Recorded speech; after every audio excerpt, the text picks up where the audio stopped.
broke it. You broke it. Yeah, I'm afraid we had to go too fast for you. There was water spraying out of everything. Oh my God. Well, I had a peaceful morning, then Ken called. So tell me about it. Well, I got the same phone call from Ken saying that the pipe had split. Well, we came that close to losing 1 million pink salmon fry.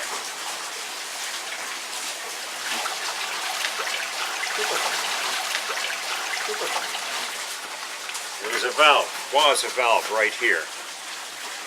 That valve was shut off. What happened was that the water in this part here froze from here to here. Snapped. It snapped the pipe and it snapped the valve. Clear. It snapped it open. Water was just gushing out where you can see the remnants of the ice. And of course, that will just keep splitting and splitting and splitting, and you'll lose water to the hatchery. No water in the hatchery, in the incubator, no fish. Real simple. Salmon need oxygenated water. We got up here with a Tiger torch, had to get rid of a lot of big icicles and clean the pipe off and get everything ready so that we could get it cut. Every year we've always opened the water lines at the far end and let them run. This year we decided, no, I decided, no one else. Arbitrary decision on my part. No, we can just run it, a hose out of there. That'll save us having to have this whole thing in motion. Not too smart. We had enough spare parts in the from the hooking up the new hatchery didn't have to go to town to get the pieces, so it worked out really well. My fault. I goofed. First time. I thought I'd goofed once before, and I was wrong.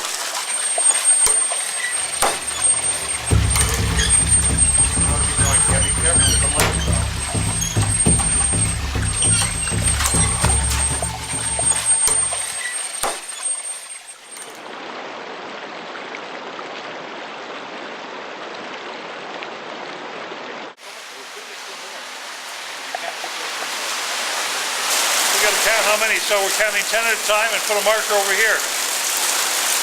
Those are dead. They're white compared to pink. Here's an example of the one egg, the white one, infecting the ones around it.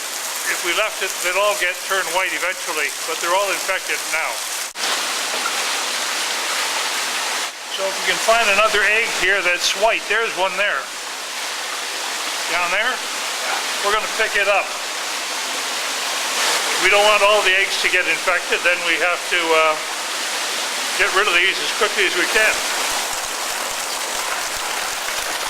There's 250,000 here. They're going to be taken to pens in Deep Bay and put in the pens so they can get larger before they're released directly into the salt water. But the ones in the other hatchery, they're going directly into the creek from here.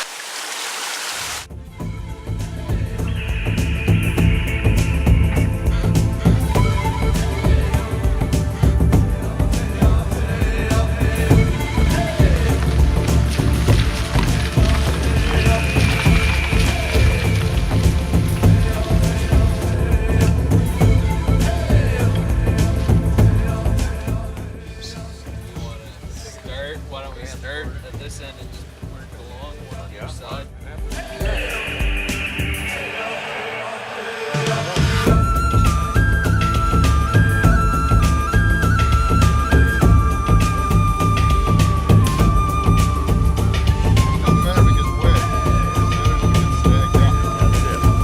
Yeah, make sure you don't get the net wet, okay?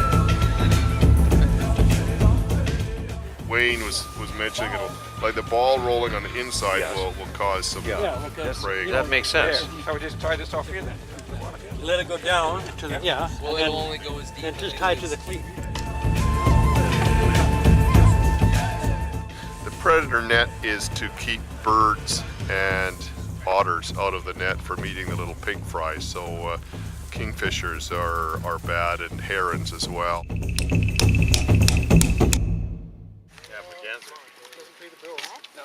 No, that's It's actually green. passing by quickly.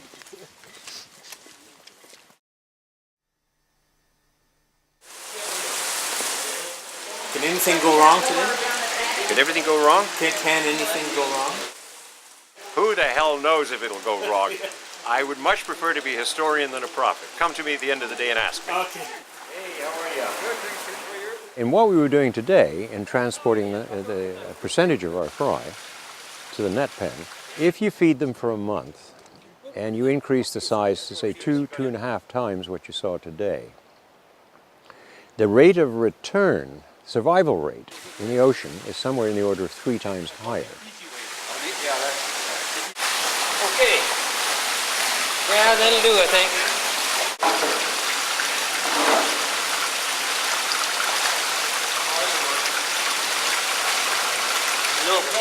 The temperature of the water is measured from the day they're fertilized onwards.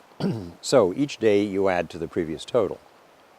When you arrive at around 9:25 to 9:40, somewhere in there, okay, they're ready to pop.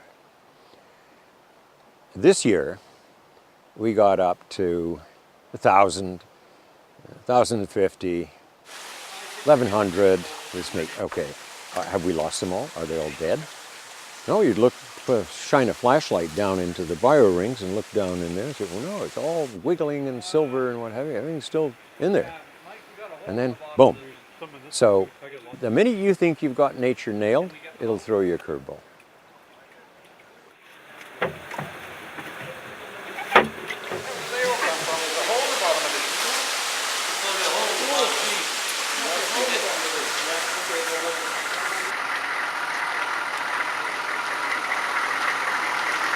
That's got more attention than the Canucks. Yeah. For good reason. Is your towel in the way? We want to pick up. After the Can I watching take the that towel last from you? game, we're better. We don't deserve much attention after the last game. Well, they had a hangover. Is that what it was? Yeah, from the You'd have to wonder, you know, the players say, well, we won everything we can. Yeah. All we now are risking injury. We're fine. So there's still enough oxygen. There's still plenty of oxygen, and they're not overdosed.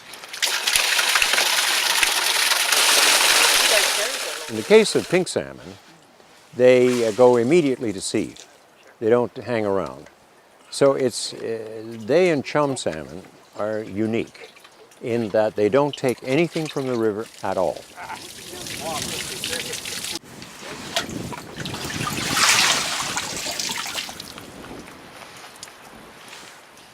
By acclimatizing themselves to the water in that particular location, which is near two streams that used to have pink salmon. And since many, many years ago, they died out. So when those salmon return, they come, you know, swimming along the coast, and when they smell that particular odor of that particular spot, boom, they stop. This is home. So you can feed these just throw it in there? Okay, so Yes, you're what we going do to is feed you're them? going to have the wind behind.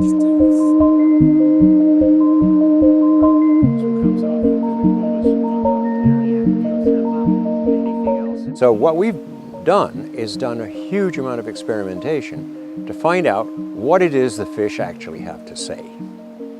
Okay, yeah, we can have all the tomes and all the books in the world, but the only thing to really listen to is nature.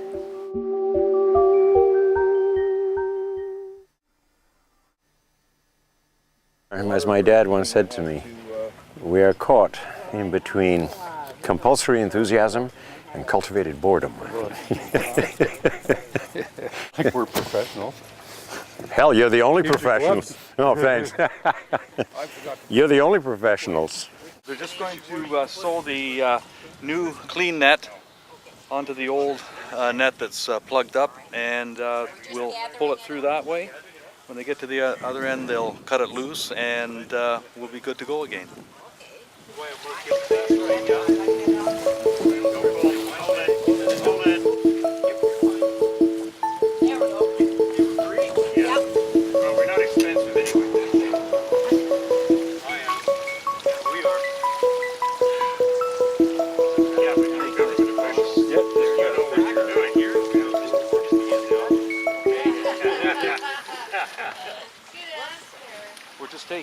the oxygen dispersal in the ocean. Look at the goop you do. And we'll see how it compares to inside the net pen.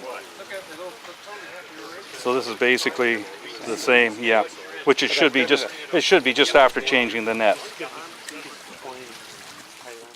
The wonderful benefit of having about 40 volunteers come down in rotation and feed the fish, which takes adults, even if they're superannuated, and returns them to about 8 years old. So they're having a very good time doing something very, very simple. Nature will let us know, for those who are here into the distant future, how we did. So we just do what we do in the hope and belief that we are actually doing the right thing. You want the corner release?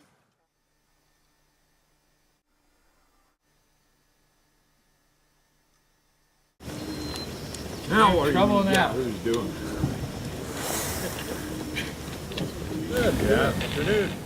In about half an hour, we're going to let one segment of the net, of the net pen for the fry, down, so that will allow an underwater filmer to go in there and film the fish as they're beginning to leave.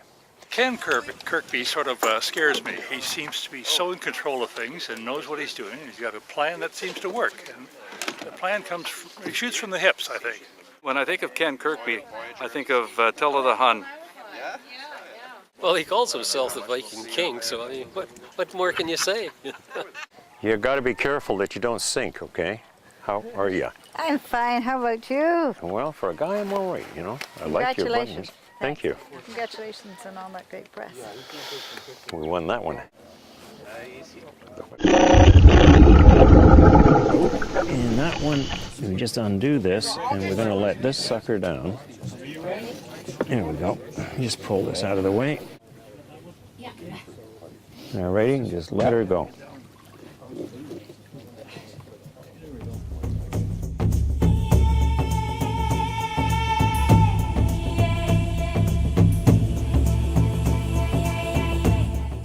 In the case of pink salmon, they're notorious for their unpredictability. One year you can have 1 million of them show up. You didn't do anything different than before. And the next go around, you would have maybe 1,000.